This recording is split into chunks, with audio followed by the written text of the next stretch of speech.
Hello everyone, welcome to Advisor and happy Navratri to all of you.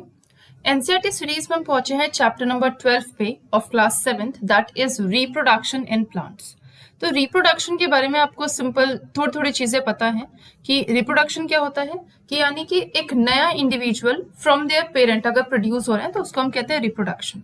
जैसे हम human beings हम अपनी parent से थोड़ा बहुत सिमिलर दिखते हैं, तो पेरेंट्स से हम नए प्रोड्यूस हुए, हम न्यू प्रोडक्शन है, ठीक है, हम नए इंडिविजुअल है जिनको हम ऑफस्प्रिंग्स भी कहते हैं। तो ये जो प्रोसेस होता है ना जिसके जरिए एक नया इंडिविजुअल ग्रो कर रहा है या एक नया इंडिविजुअल बन रहा है, प्रोड्यूस हो रहा है, उसको हम क्या कहते हैं? रिप्रोडक्शन। ठीक है, so the production of new individual from their parent is known as reproduction. Okay, अब ये जो रिप्रोडक्शन होता है वो प्लांट्स में अलग तरीके से होता है, एनिमल्स में अलग तरीके से होता है, इवन जो हायर एनिमल्स होते हैं उनमें अलग तरीके से होता है। ठीक है, सब में डिफरेंट है।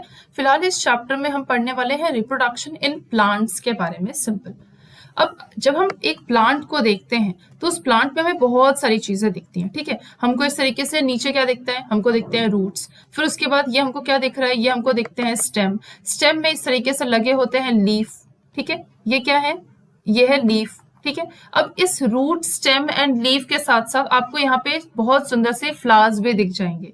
ठीक है, कई बार इसमें फ्रूट्स भी दिख जाएंगे। ठीक है, तो ये पूरे के पूरे पार्ट्स हैं किसी भी एक नॉर्मल में प्लांट की बात कर लूं तो रूट, स्टेम और लीफ, इसको हम क्या कहते हैं? इसको हम कहते हैं vegetative parts of the plant.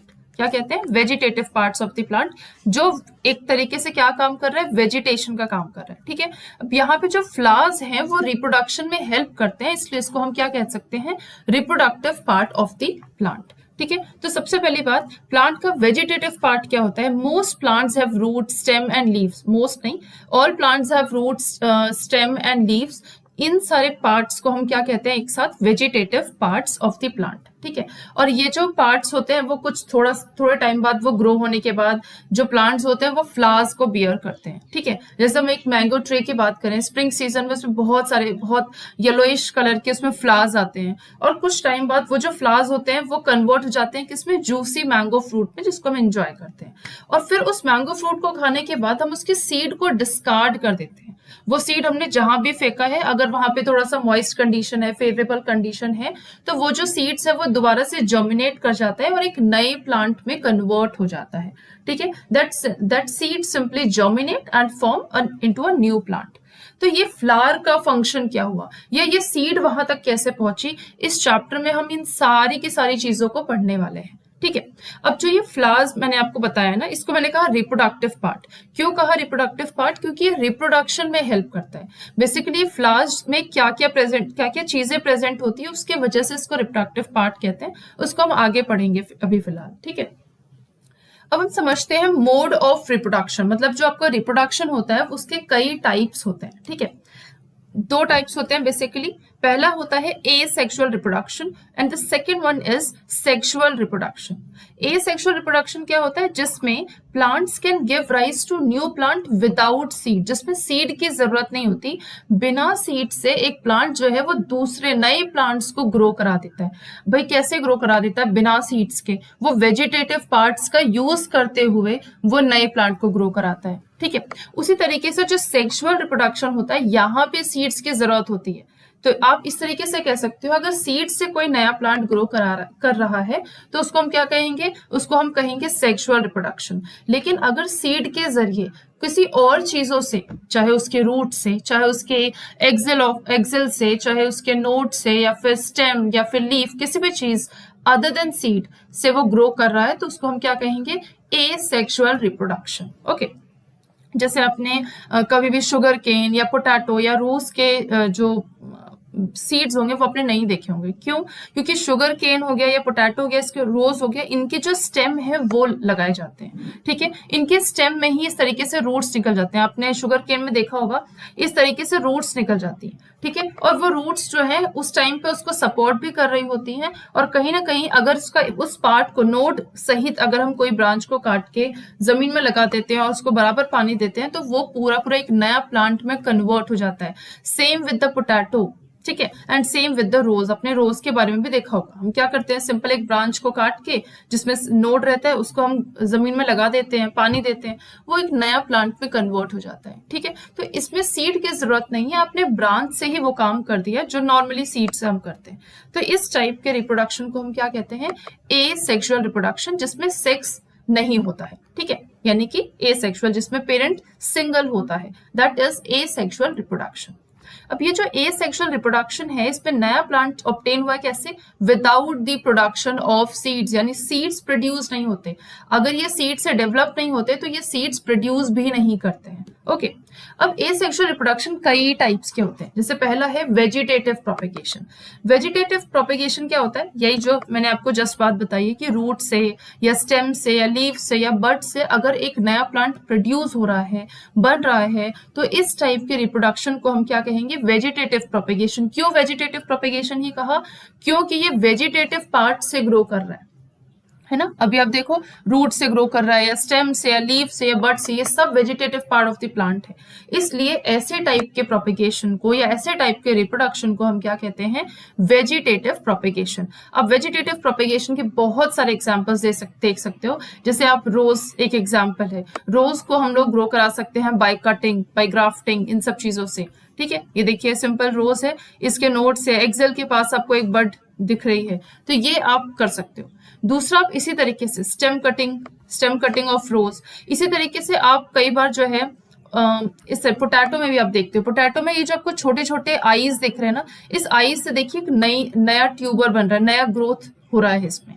ठीक है, इसी तरीके से यही सेम चीज टर्मरिक में भी होती है, यही सेम चीज जिंजर में भी होती है। ब्रायोफिलम की अगर मैं बात करूं, ब्रायोफिलम का जो लीफ होता है वो कुछ इस तरीके का होता है।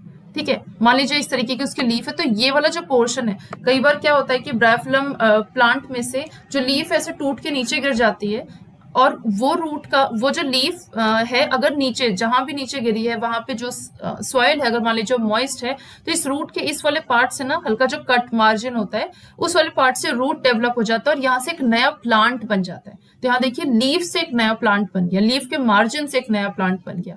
तो ये सब क्या हो गया, ये सब है वेजिटेटिव प्रोपेगेशन। ठीक है, इसी तरीके से कई बार रूट से भी एक नया प्लांट ग्रो कर जाता है। For example sweet potato, dahlia, इसके रूट से नया प्लांट ग्रो कर जा रहा है। कैक्टाई की बात करें, जैसे मान लीजिए कैक्टस है, कैक्टस में इस तरीके से ये लीव्स होते हैं, इसमें काफी स्पाइनी, जो इसमें स्पाइन्स होते हैं ना, छोटे छोटे कांटे होते हैं, वो एक्चुअली उसके लीव्स होते हैं। ठीक है, रिड्यूस्ड लीव्स होते हैं, क्योंकि वहां पे जिस भी जगह पे कैक्टाई होता है वहां पे पानी बहुत ही कम मात्रा में होता है, इसलिए वो सारा का सारा पानी को स्टोर कर लेता है किसमें, स्टेम में। तो ये जो आप आगे जाके ये हायर क्लास में पढ़ोगे कि इसका जो स्टेम होता है काफी फ्लैशी होता है, तो उसमें जो वाटर है वो स्टोर हो जाता है और जो लीफ है वो काफी रिड्यूस हो जाती है, ताकि ट्रांसपिरेशन जो है वो लॉस, ट्रांसपिरेशन से वाटर लॉस जो है वो कम हो। Okay okay, thank you. Next, ये आपको मैं जो ब्रायोफिलम लीफ के बारे में बता रही थी, this is the bryophyllum leaf, जिसके मार्जिन से यहाँ से रूट्स डेवलप होगा और एक नया प्लांट जो है वो डेवलप हो जाएगा। New plant develops from the leaf margin. Okay, तो ये सारे एग्जांपल्स आपके किसके हैं, वेजिटेटिव प्रोपेगेशन के। Plants produced by the vegetative propagation. अब एडवांटेज क्या है, हमने देखा कि वेजिटेटिव प्रोपेगेशन से आपको जो नए प्लांट हो रहे हैं वो ग्रो कर जा रहे हैं, तो इसका एडवांटेज, पहला एडवांटेज है कि बहुत ही कम समय लगता है ग्रो करने में, या फिर फ्लावर्स या फ्रूट्स को बेयर करने में बहुत कम समय लगता है। अगर एक सीड को आप देखो तो सीड अपने हार्ड कवरिंग के साथ रहता है, और कुछ टाइम बाद जब उसको एकदम मॉइस्ट एनवायरमेंट मिलेगा, जब उसको लगेगा कि उसका फेवरेबल टेम्परेचर है, फेवरेबल ह्यूमिडिटी है, तब जाके वो ग्रो करेगा। काफी समय लग जाता है एक सीड से एक प्लांट को बनने में। लेकिन अगर इस तरीके से वेजिटेटिव प्रोपेगेशन की अगर हम बात करें तो इसमें बहुत ही कम समय लगता है प्लांट को डेवलप होने में, प्लांट को फ्लावर्स और फ्रूट्स को बेयर करने में बहुत कम समय लगता है। और जो नए प्लांट्स होते हैं वो पेरेंट प्लांट के एग्जैक्ट कॉपीज होते हैं, जिसको हम कहते हैं डुप्लीकेट। एकदम एग्जैक्ट जैसे पेरेंट होते हैं वैसे ही वो होते हैं, क्योंकि एक सिंगल पेरेंट से बने हुए हैं। ठीक है, तो ये भी आप यहाँ पे डेफिनेशन में ये भी लिख सकते हो कि एसेक्सुअल रिप्रोडक्शन जो है उसमें सिंगल पेरेंट का इन्वॉल्वमेंट होता है, यानी सिंगल पेरेंट्स होते हैं उसमें। ठीक है, दूसरा आपका पार्ट है एसेक्सुअल रिप्रोडक्शन का, दैट इज बडिंग। ठीक है, यानी कि आप फॉर्म कह सकते हो, form of asexual reproduction that is budding. Budding किस में होता है? ये होता है ईस्ट में। आपने ईस्ट के बारे में भी पढ़ रखा है। ईस्ट क्या है? ईस्ट एक सिंगल सेल्ड ऑर्गेनिज्म, या फिर आपने ये भी पढ़ा होगा कि यूनिसेलुलर, दोनों सेम चीजें ही बात कर रही है। ठीक है, यूनि मतलब कि single cellular, single celled organism होता है ईस्ट। और सिंगल सेल्ड ऑर्गेनिज्म जो है ये कुछ ही घंटों में, इसको तो दिन भी नहीं लगता, कुछ घंटों में ये अगर उसको न्यूट्रिएंट्स जो भी इसको चाहिए वो अगर एकदम अवेलेबल, आप उसको सारी चीजें उसको मिल जाए, सारी सफिशिएंट चीजें मिल जाए तो कुछ घंटों में ग्रो कर जाएंगी। ठीक है, जैसे यहाँ पे ये ईस्ट में रिप्रोडक्शन हो रहा है बडिंग के जरिए। यहाँ पे देखिए ये ईस्ट सेल है, ईस्ट सेल जो है इसमें बड डेवलप हो रहा है। अब ये बड से ये बड डेवलप हो रहा है, यहाँ पे एक नया बड बना और एक चेन्स ऑफ बड बन गया। कई बार क्या होता है, ये जो बड है वो यहाँ से टूट के नीचे गिर जाता है और यहाँ से एक नया जो है पूरा ईस्ट जो है वो बन के निकल जाएगा। ठीक है, तो ये जो स्मॉल बल्ब लाइक प्रोजेक्शन है जिसको हम ये कह रहे हैं, दिस वन, ये जो स्मॉल बल्ब लाइक प्रोजेक्शन है जो एक ईस्ट सेल से निकल के आ रही है, उसको हम क्या कहेंगे? उसको हम कहते हैं बड।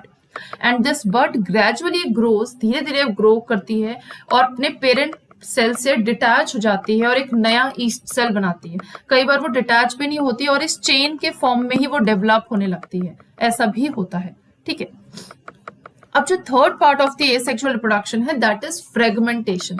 जैसा नाम है वैसे इसका काम है सिंपल फ्रैगमेंट्स, इसमें टूट, मतलब एक चीज जो है वो दो फ्रैगमेंट्स में टूट गया। जैसे फॉर एग्जांपल मैं एक एल्गा की बात करूं, एल्गा स्पाइरोगेरा एल्गा होता है। ठीक है, एल्गी क्या होती है, मतलब अपने पॉन्ड्स में या फिर किसी भी रुके हुए पानी वाटर बॉडीज में अपने ग्रीन कलर के पैचेस देखोगे, वो क्या होता है? एल्गी होता है, काई जिसको हम कहते हैं। ठीक है, अब उसी काई का एक टाइप है दैट इज स्पाइरोगायरा, उसका एक नाम है। ठीक है, अब ये जो स्पाइरोगायरा है इसमें रिप्रोडक्शन कैसे होता है? फ्रेगमेंट्स, यानी कि स्पाइरोगायरा ना इसे दो में टूट जाता है।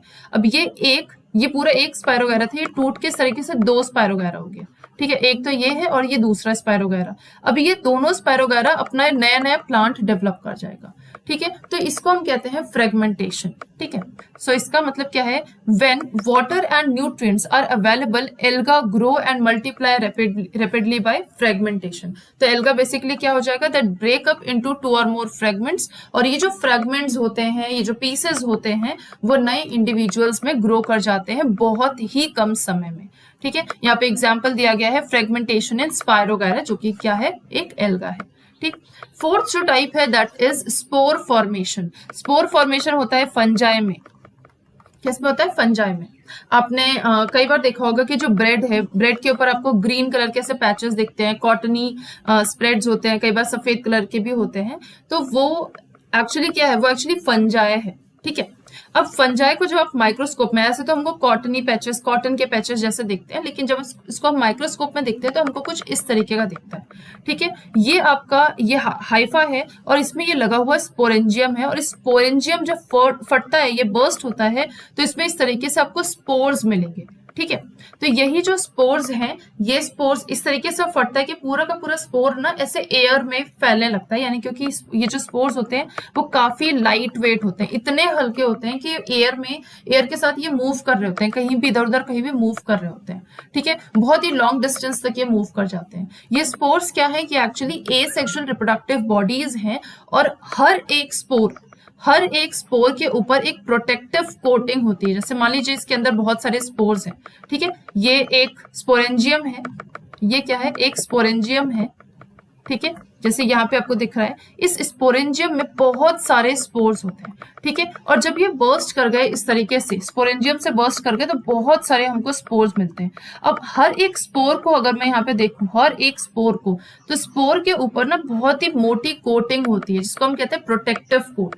ये प्रोटेक्टिव कोट क्या होता है? अगर मान लीजिए यहाँ पे बहुत ही एसिड पड़ गया, या फिर किस तरीके से ह्यूमिडिटी बहुत ही लो ह्यूमिडिटी हो गई, या टेम्परेचर बहुत हाई हो गया, तो ऐसे एनवायरनमेंट में वो ग्रो नहीं कर सकता। तो इसका प्रोटेक्टिव कोट इसको बचा के रखेगा, ताकि जब एनवायरनमेंट उसके मुताबिक हो, यानी कि जब ह्यूमिडिटी बहुत ज्यादा हो, जब टेम्परेचर बहुत ही मतलब नॉर्मल टेम्परेचर, जितने टेम्परेचर को विथस्टैंड कर सकता है, तो अपने आप ये प्रोटेक्टिव कोट अपने आप टूटती है और अपने आप जो है नया प्लांट ग्रो कर जाता है, नया फंजाई जो है वो ग्रो कर जाता है।